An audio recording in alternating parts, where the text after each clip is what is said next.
প্রিয় বন্ধুরা, আজকে আবার একটি নতুন ভিডিও নিয়ে চলে আসলাম। ভিডিওটি খুবই ইন্টারেস্টিং ও খুবই ভয়ানক। ভিডিওটি না দেখলে আপনারা বুঝতে পারবেন না। যারা এখনো ইতিহাস চ্যানেলটি সাবস্ক্রাইব করেনি, সাবস্ক্রাইব করে আমাদের সঙ্গে থাকুন ও পাশে থাকুন, আর কমেন্ট বক্সে মতামত জানাতে ভুলবেন না। আর আজকে ভিডিওটি হলো যে মানুষ মারা গেলে যে তাদেরকে অনেকেই আছে কবরস্থ করে বা দাহ করে। আর মানুষকে কিভাবে তারা পাহাড়ের উপরে রেখে দিয়ে আসে বা তাদেরকে মমি করে কিভাবে কাঁচের ঘরের মধ্যে রেখে দেওয়া হয় সেই বিষয় নিয়ে আজকে ভিডিওটি খুবই ইন্টারেস্টিং ভিডিও, আপনারা দেখতে ভুলবেন না। আর ভিডিওটি তাহলে শুরু করা যাক। বুকে এমন এক জায়গা রয়েছে যেখানে মানুষ মারা যাওয়ার পর তার ভাগ্যে মাটি বা আগুন জোটে না। এখানে মৃতদেহকে কবর দেওয়া হয় না, বরং সঁপে দেওয়া হয় সরাসরি আকাশের হাতে। এই প্রথাকেই বলা হয় স্কাই বিউরিয়াল বা আকাশ সমাধি। এই প্রক্রিয়াটি শুনতে যতটা আধ্যাত্মিক মনে হয়, চাক্ষুষ করাটাও ঠিক ততটাই অস্বস্তিকর এবং নির্মম। যখন কোনো মানুষ মারা যায় তখন তার মৃতদেহকে একটি নির্দিষ্ট স্থানে নিয়ে যাওয়া হয়, পাহাড়ের একেবারে চূড়ায় খোলা আকাশের নিচে। সেখানে উপস্থিত হয় তিব্বতী বৌদ্ধ ধর্মগুরু বা অন্যান্য ধর্মীয় ব্যক্তিরা। তারপর বিশেষ প্রশিক্ষিত ব্যক্তিরা পাথরের অস্ত্র দিয়ে মৃতদেহ টুকরো টুকরো করে কেটে ফেলে, হাড়গুলি পর্যন্ত থেতলে গুঁড়ো করে ফেলে। দেহের সমস্ত অংশ ছড়িয়ে ছিটিয়ে দেওয়া হয়, আর কিছুক্ষণের মধ্যেই আকাশ থেকে নেমে আসে শত শত শকুনের দল। মাত্র কয়েক মিনিটের মধ্যেই সেই মৃতদেহটিকে শকুনেরা সম্পূর্ণরূপে গ্রাস করে ফেলে। অবশিষ্ট থাকে শুধু রক্তের কয়েক ফোঁটা, কিছু ছোটখাটো হাড়ের টুকরো। তিব্বতীদের কাছে মৃতদেহ কেবল একটি শূন্য আধার, তাই তারা দেহটিকে না পুড়িয়ে বা না পুঁতে শকুনের হাতে সঁপে দেয়, যাকে বলা হয় জীবনের চূড়ান্ত দান। তবে এখানে বড় এক ভয় কাজ করে। যদি শকুন মাংস খেতে না চায় তবে মনে করা হয় মৃত ব্যক্তি পাপিষ্ঠ ছিল। তাই অমঙ্গলের আশঙ্কায় স্বজনরা দূরে দাঁড়িয়ে ওই মৃত ব্যক্তির জন্য প্রার্থনা করে।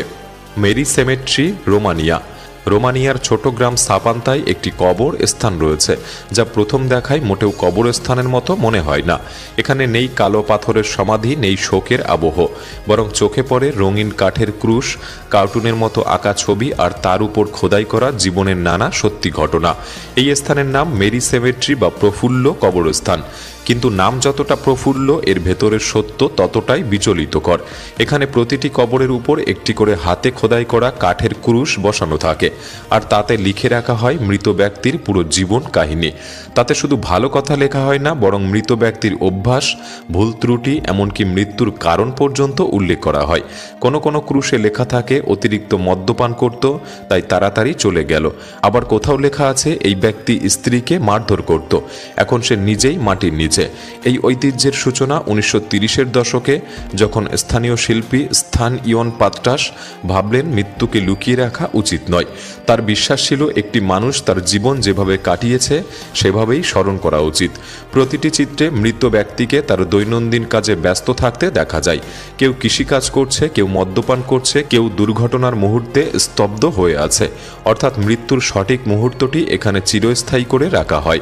স্থানীয় লোকেরা বলে যখন কেউ এখানে সমাধিস্থ হয় তখন তার কবরে লেখা শব্দগুলি পরিবারকে একই সঙ্গে কাঁদায় আবার হাসায়।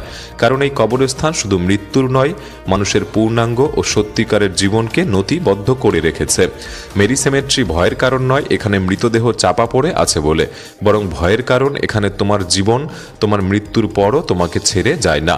মৃত্যুর পর আমাদের দেহের সাথে কি করা উচিত? দাহ, সমাধি, নাকি আকাশের শকুনের খাবার? বৈজ্ঞানিকভাবে বা প্রাকৃতিকভাবে কোন উপায়টি আপনার কাছে সঠিক বলে মনে হয়? আমাদের কমেন্ট বক্সে লিখে জানাতে পারেন। আজকের এই ভিডিওটি ভালো লাগলে একটি তো প্রিয় বন্ধুরা, এই অদ্ভুত কাণ্ড বা অদ্ভুত নীতি আপনাদের কেমন লাগলো কমেন্ট বক্সে মতামত জানাতে ভুলবেন না। আর যারা এখনো আমাদের ইতিহাস বাংলা চ্যানেলটি সাবস্ক্রাইব করেননি, সাবস্ক্রাইব করে আমাদের সঙ্গে থাকুন ও পাশে থাকুন এরকম নতুন নতুন ভিডিও পেতে। আর যারা অন্য রকম বা অন্য কোনো ভিডিও যদি দেখতে চান তাহলে আমাদের কমেন্ট বক্সে কমেন্ট করবেন, সেই হিসেবে ভিডিও আনার চেষ্টা করব। তো আজকে ভিডিওটি এই পর্যন্ত। Good bye.